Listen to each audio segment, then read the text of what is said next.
Okay, so we got our new injectors in for the Beat. So these are 750 cc's from a company called Fuel One Labs. I've been selling these a little bit more and more. They're probably the best bang for buck injector in my personal opinion, plus with local support and good data. So now if you're looking at this injector, you'll see that the body is approximately the same length. The problem is that if you can see, the O-rings are in completely different spots. So I went to go put this in, and the mounting is a bit taller now, which is not a big deal, and I'll show you why in a second. So as you can see, I have the lower cap remove, right? So with the lower cap remove, the injector O-rings are basically in the same spot. We should be able to put these in and it should be fine. What I am concerned about though is that this injector has an extended tip, so it may be an issue here.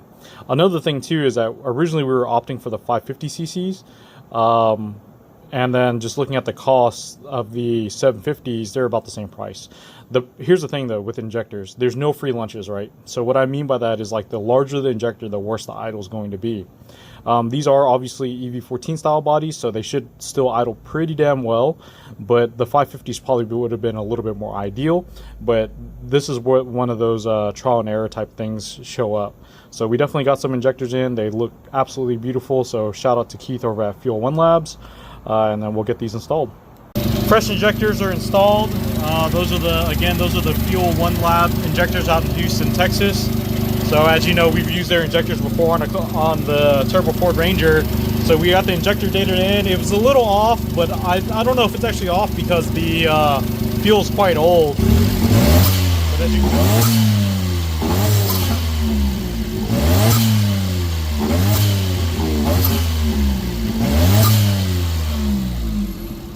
So as you can see with the injector data close enough, like the accel enrichment, like when I first tapped the throttle, it actually is pretty good. There's no hesitation. It actually runs pretty good.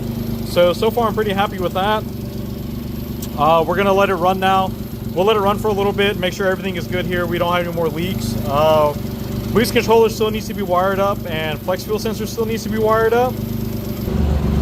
So if you look, I actually added a second relay. So this is the main relay conversion kit. I had to add a second one for additional wiring, power wiring.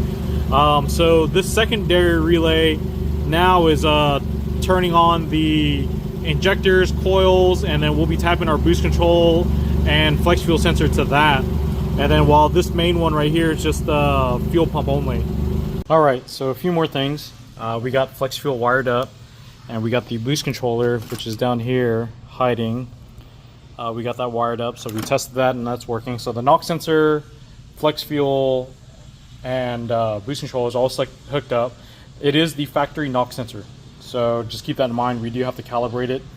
The one thing that I want to mention though is going to be flex fuel. So I ended up repurposing the speed sensor wiring.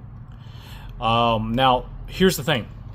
On Inker's car specifically, he has like a GPS speedometer, but on the Beat normally, the speed sensor is wired into the lower harness anyways. So that means that the wiring that you're retaining from the Beat is reused. So this would go into speed sensor. Now if this were going to some other swap where the speed sensor is not on the lower harness, unfortunately you're gonna have to choose between flex fuel or speed sensor. So what I'm going to do though, I'm probably going to plug this in and calibrate it anyways for speed, and then I'll go back and do it for flex fuel just so I have it. But for the most part, speed I don't think is going to be used on the Beat platform, again because of the lower harness. Now if you wanted the link to read speed, you can definitely do so by adding it in. You would just have to tap the speedo wire into the link, which is pretty simple. If anyone ends up doing it, let me know, and then obviously I'll be here to help. So we've got flex working, and we got boost control working, so we are moving along pretty well here. I almost forgot.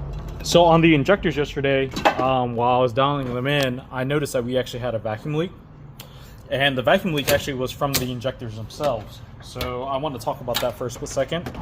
So on the injector, we had two injector bodies, adapters. We had so on the top and the bottom. So originally I had the adapters in the top, the spacers in the top, and not in the bottom to retain the correct length. But because of that, the injectors, which are really, really short, was resting against the intake manifold, and it was not sealing no matter how tight I got it. So I ended up removing the injectors altogether and then putting the adapter on the other side. Putting the adapter on the other side allowed me to clear the intake manifold, and then it still sealed in the intake. And then what actually worked out even better was the connectors. So there is a plug and play adapter here. So that's the plug and play adapter that goes into the factory Honda wiring. So that was really, really tight, and I had to wiggle it around. And so with the spacers on the other end, on the intake manifold side, it raised it up enough where the harness has way better clearance and it's completely sealed.